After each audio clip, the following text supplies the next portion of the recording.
మరింత మెటీరియల్కి సబ్స్క్రైబ్ అవ్వండి, బెల్ని క్లిక్ చేసి మొదటిగా పొందండి.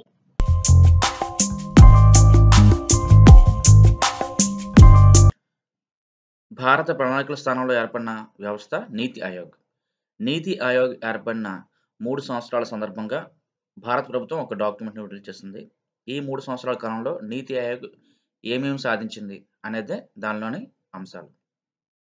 ఈ వీడియోలో నీతి ఆయోగ్ ఏర్పడి నుంచి ఇప్పటి వరకు నీతి ఆయోగ్ ఏ పనులు చేపట్టింది, ఇంతవరకు సాధించిన విజయాలు ఏంటనేది పూర్తి స్థాయిలో వివరించడం జరుగుతుంది. ప్రతి పరీక్షలో కూడా ఈ అంశంపై 3 నుంచి 5 ప్రశ్నలు అనేవి తరచుగా రావడం జరుగుతుంది. అందుకోసమే ఈ వీడియో చేయడం జరిగింది. నీతి ఆయోగ్ జనవరి 1, 2015న ఏర్పడింది. అప్పటి నుంచి ఇప్పటి వరకు 3 గవర్నింగ్ సమావేశాలు జరిగాయి. మొదటిది ఫిబ్రవరి 8, 2015న, రెండవది జూలై 15, 2015న, మూడవది ఏప్రిల్ 23, 2015న జరిగాయి. ఈ అంశంపై ఇంతవరకు పరీక్షల్లో ఎప్పుడు ప్రశ్నలు అనేవి రాలేదు, కాబట్టి జాగ్రత్తగా గుర్తుపెట్టుకోండి. మొదటి సమావేశం ఫిబ్రవరి 8, 2015న జరిగాయి. ఇక్కడ మనం ప్రతి సమావేశంలో తీసుకున్న విధానపర నిర్ణయాలని చదవాల్సి ఉంటుంది. మొదటి సమావేశంలో ముఖ్యమంత్రులతో కూడిన 3 సబ్ గ్రూపులను, అలాగే అరవింద్ పనగారి నేతృత్వంలో 2 టాస్క్ ఫోర్స్‌లని ఏర్పాటు చేశారు. ఇదే సమావేశంలో రాష్ట్రాలకు జ్ఞాన కేంద్రంగా వ్యవహరించాలని, అలాగే దేశంలో సహకార సమాఖ్య వ్యవస్థను మరింత బలోపేతం చేయాలని నిర్ణయించారు. రెండో సమావేశంలో మొదటి సమావేశంలో ఏర్పాటు చేసిన 3 సబ్ కమిటీలు, 2 టాస్క్ ఫోర్స్‌ల యొక్క ప్రగతి ఏ విధంగా ఉందో సమీక్షించారు.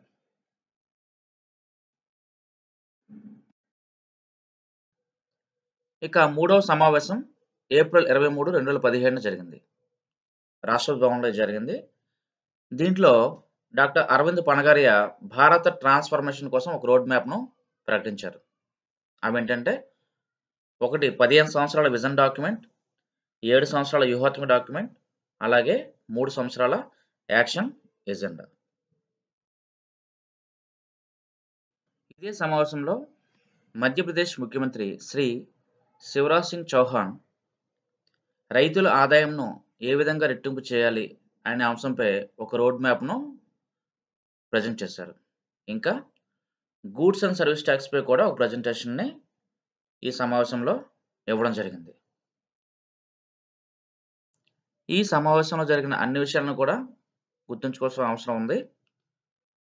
ఈ సమావేశంలో ప్రకటించిన రోడ్ మ్యాప్‌ను ఒకసారి మనం పరిశీలిద్దాం.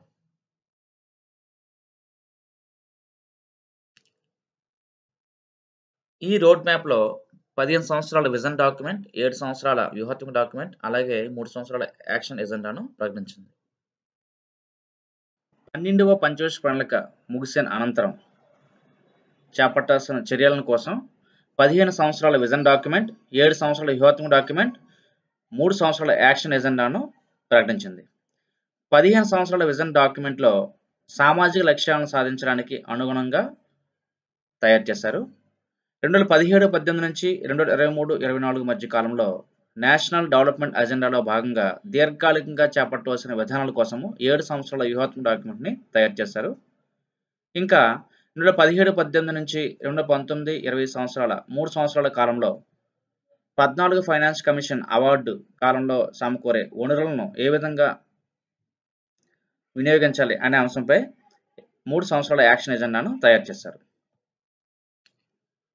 ఈ 3 సంవత్సరాల్లో నీతి ఆయోగ్ సాధించిన విజయాలను ఒకసారి మనం గమనిద్దాం. అందులో మొదటిది వ్యవసాయ సంస్కరణలు. కౌలుదారుల హక్కుల కోసము మరియు భూస్వాముల యొక్క భద్రత కోసము నీతి Aayog model agricultural land leasing చట్టం 2016ని తయారు చేసింది. ఈ చట్టానికి అనుగుణంగా మధ్యప్రదేశ్ రాష్ట్రము ఒక ప్రత్యేక భూసేకరణ చట్టాన్ని తయారు చేసింది. ఇంకా ఉత్తరప్రదేశ్, ఉత్తరాఖండ్లు తమ చట్టాల్లో మార్పులని చేశాయి. ఇంకా ఒరిస్సా, ఆంధ్రప్రదేశ్, తెలంగాణతో సహా మరికొన్ని రాష్ట్రాలు ఇదివరకే తమ భూములను లీజుకిచ్చే చట్టాలను రూపొందించడంలో ముందు దశలో ఉన్నాయి. అంటే అడ్వాన్స్ స్టేజ్‌లో ఈ చట్టాలను రూపొందించే విధంగా ఉన్నాయి. ఈ మోడల్ ల్యాండ్ లీజింగ్ లాతో పాటు మరికొన్ని సంస్కరణలని వ్యవసాయ రంగంలో నీతి ఆయోగ్ చేపట్టింది. అగ్రికల్చరల్ మార్కెట్ సంస్కరణలు, ప్రైవేట్ భూముల్లో ఫారెస్ట్రీ, వ్యవసాయ భూములు లీజింగ్ ఈ 3 అంశాలపై కూడా మరికొన్ని సంస్కరణల్ని చేపడుతూ అక్టోబర్ 21, 2016న రాష్ట్రాలతో సంప్రదించి ఒక మోడల్ ఏపీఎంసీ చట్ట సంస్కరణ 2ని సిద్ధం చేసింది. ఈ ఏపీఎంసీ చట్టం వెర్షన్ 2ని అనుసరించడానికి రాష్ట్రాలు ప్రయత్నాలు చేస్తున్నాయి. ఇందులో భాగంగానే వ్యవసాయ మార్కెటింగ్ మరియు రైతు స్నేహపూర్వక సంస్కరణల సూచికను కూడా నీతి ఆయోగ్ అనేది తయారు చేసింది. ముందుగా చెప్పుకున్నట్టు వ్యవసాయ మార్కెట్ సంస్కరణలు, భూమి లీజింగ్ సంస్కరణలు మరియు ప్రైవేట్ భూముల్లో ఫారెస్ట్రీ అనే 3 అంశాలకు అనుగుణంగా నీతి ఆయోగ్ మొట్టమొదటి అగ్రికల్చరల్ మార్కెటింగ్ మరియు రైతు ఫ్రెండ్లీ సంస్కరణలు ఇండెక్స్ను తయారు చేసింది. ఈ ఇండెక్స్లో విలువలు 0 నుంచి 100 వరకు ఉంటాయి. పూర్తిగా సంస్కరణలు చేస్తే గరిష్ట విలువ 100తోనూ, అలాగే కనీస విలువను 0తోనూ ఇందులో సూచిస్తారు. ఈ ఇండెక్స్ ద్వారా వివిధ రాష్ట్రాల యొక్క ప్రగతిని అంచనా వేస్తారు. ఇప్పటి వరకు ఈ ఇండెక్స్లో మహారాష్ట్ర మొదటి స్థానంలో ఉంది. రెండవది వైద్య విద్యలో సంస్కరణలు.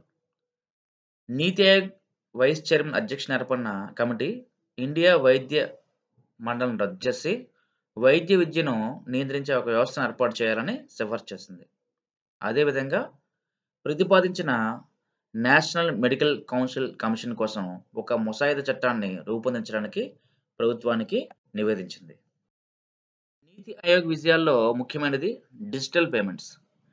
డిజిటల్ పేమెంట్స్ పై మొత్తం నీతి ఆయోగ్ 3 కమిటీలను ఏర్పాటు చేయడం జరిగింది. అందులో చివరిది 2016 నవంబర్ 30న ముఖ్యమంత్రుల కమిటీ. ఈ ముఖ్యమంత్రుల కమిటీకి ఆంధ్రప్రదేశ్ ముఖ్యమంత్రి శ్రీ ఎన్ చంద్రబాబు నాయుడు కన్వీనర్గా వ్యవహరించారు.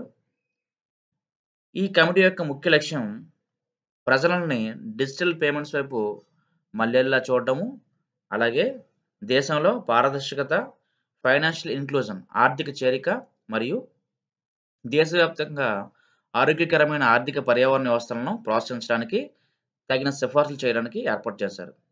ఈ కమిటీ తన మొదటి నివేదికను 2017 జనవరి 24న ప్రభుత్వానికి సమర్పించింది. ఈ కమిటీ ఏర్పాటు చేయకముందే మరో 2 కమిటీలు ఏర్పడ్డాయి. అందులో మొదటిది నీతి ఆయోగ్ ముఖ్య సలహాదారు రతన్ పి వాతల్ నేతృత్వంలో ఒక కమిటీ ఏర్పాటు చేశారు. ఈ కమిటీ యొక్క లక్ష్యం డిజిటల్ పేమెంట్స్ని ప్రమోట్ చేసేందుకు మధ్యకాలికంగా తీసుకునే చర్యలని సిఫార్సు చేయమని ఏర్పాటు చేశారు. అలాగే మరొక కమిటీ నీతి ఆయోగ్ CEO అధ్యక్షతన 2016 నవంబర్ 25న డిజిటల్ పేమెంట్స్ను భారత ఆర్థిక వ్యవస్థలోని అన్ని రంగాల్లో అమలు చేయడానికి కావలసిన కాల వ్యవధిని టైం ఫ్రేమ్ని చెప్పడానికి ఏర్పాటు చేశారు. డిజిటల్ లావాదేవీలను ప్రోత్సహించడానికి రాష్ట్రాలు, కేంద్రాలు వాటి యొక్క పాలసీలను ప్రోత్సహించడానికి సమాచారము, విద్య, కమ్యూనికేషన్ కార్యక్రమం చేపట్టేందుకు జిల్లాలకు 50 కోట్ల రూపాయలను ఇవ్వడానికి నిర్ణయించారు. అదేవిధంగా భీమ్ యాప్ ద్వారా డిజిటల్ చెల్లింపుల వినియోగాన్ని ప్రోత్సహించడానికి ఏప్రిల్ 14, 2017న ప్రధానమంత్రి 2 పథకాలను ప్రారంభించారు. అందులో ఒకటి క్యాష్ బ్యాక్, రెండోది రెఫరల్ బోనస్. ఈ 2 పథకాలను కూడా ప్రారంభించారు. ఇంకా డిమానిటైజేషన్ కాలంలో నవంబర్ 2016లో 2 ప్రత్యేక పథకాలను డిజిటల్ చెల్లింపులను ప్రోత్సహించే విధంగా ప్రవేశపెట్టారు. అది ఒకటి లక్కీ గ్రాహక్ యోజన, 2 డిజిధన్ వ్యాపార యోజన. ఈ పథకాన్ని 100 నగరాల్లో 100 రోజుల పాటు డిసెంబర్ 25, 2016 నుంచి ఏప్రిల్ 14, 2017 వరకు అమలు చేశారు. ఈ పథకంలో మొత్తం 16 లక్షల మంది వినియోగదారులు, వ్యాపారులు 256 కోట్ల రూపాయల ప్రైజ్ మనీని గెలుచుకున్నారు.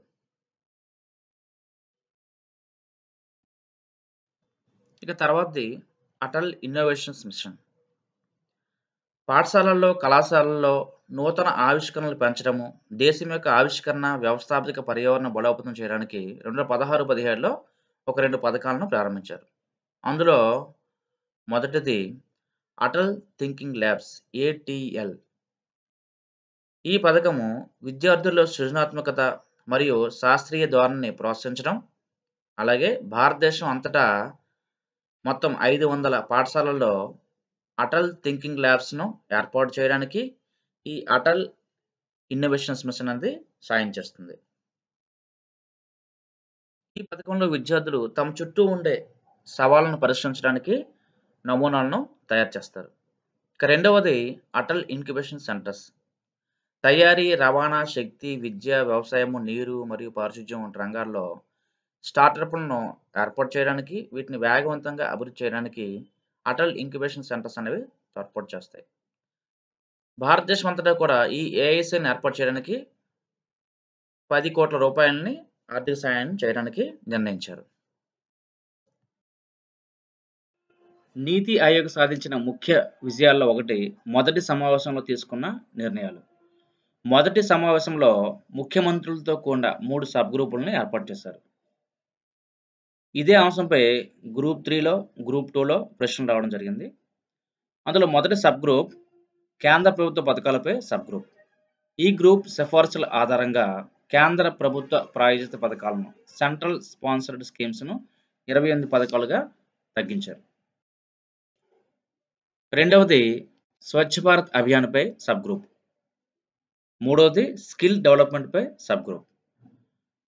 స్వచ్ఛ భారత్ అభియాన్పై సబ్ గ్రూప్ మార్చి 9, 2015 ఏర్పడగా అక్టోబర్ 2015 తన నివేదికను సమర్పించింది.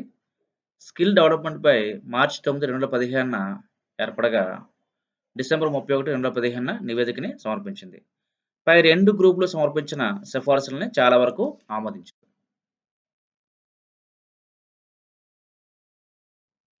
గ్రూప్ 1 స్క్రీనింగ్ టెస్ట్లో ఈ 3 సబ్ గ్రూపులపై ఒక ప్రశ్న అనేది రావడం జరిగింది. ఇక మొదటి సమావేశంలో ఏర్పాటు చేసిన 2 టాస్క్ ఫోర్స్లు పేదరిక నిర్మూలనపై టాస్క్ ఫోర్స్, అలాగే వ్యవసాయ అభివృద్ధిపై టాస్క్ ఫోర్స్.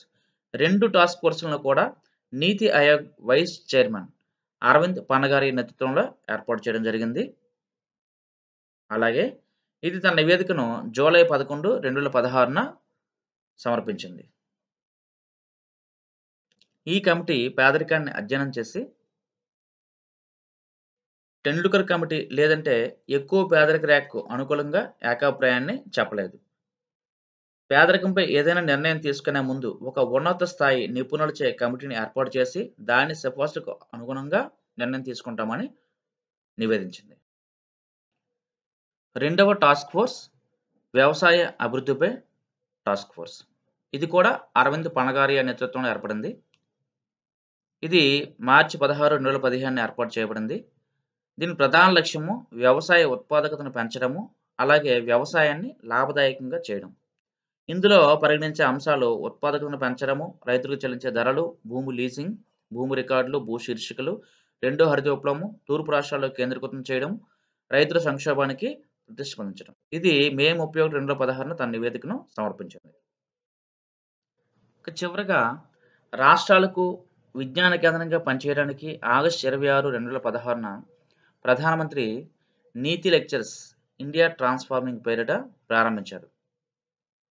దీని ప్రధాన లక్ష్యము భారతదేశపు విధాన నిర్ణేతలు మరియు ప్రజలు అభివృద్ధి విధాన ఆలోచనలో మార్పులు తీసుకురావడం, భారతదేశంలో సుసంపన్నమైన ఆధునిక ఆర్థిక వ్యవస్థగా పరిణామానికి దారితీయగల ఆలోచన పెంపొందించే విధంగా ఈ లెక్చర్స్ని ప్రారంభించారు. మొదటి ఉపన్యాసంను సింగపూర్ యొక్క ఉప ప్రధానమంత్రి శ్రీ ధర్మాన్ షణ్ముగరత్నం ఇచ్చారు. అతను ఇచ్చిన అంశము ఇండియా మరియు గ్లోబల్ ఎకానమీ. రెండవ ఉపన్యాసాన్ని టెక్నాలజీ మరియు ట్రాన్స్ఫర్మేషన్ అనే అంశంపై bill gates co-founder bill and Melinda gates foundation వారు ఇచ్చారు. ఈ అంశంపై గ్రూప్ 2 మెయిన్స్, గ్రూప్ 3 మెయిన్స్లో ఖచ్చితంగా 3 నుంచి 5 ప్రశ్నలు వస్తాయి.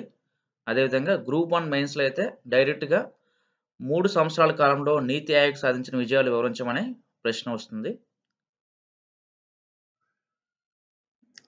ఇంకా ఈ ఛానల్కు సబ్స్క్రైబ్ చేయకపోతే సబ్స్క్రైబ్ చేయండి. మీకు కనుక ఈ మెటీరియల్ నచ్చితే మీ ఫ్రెండ్స్కి షేర్ చేయండి.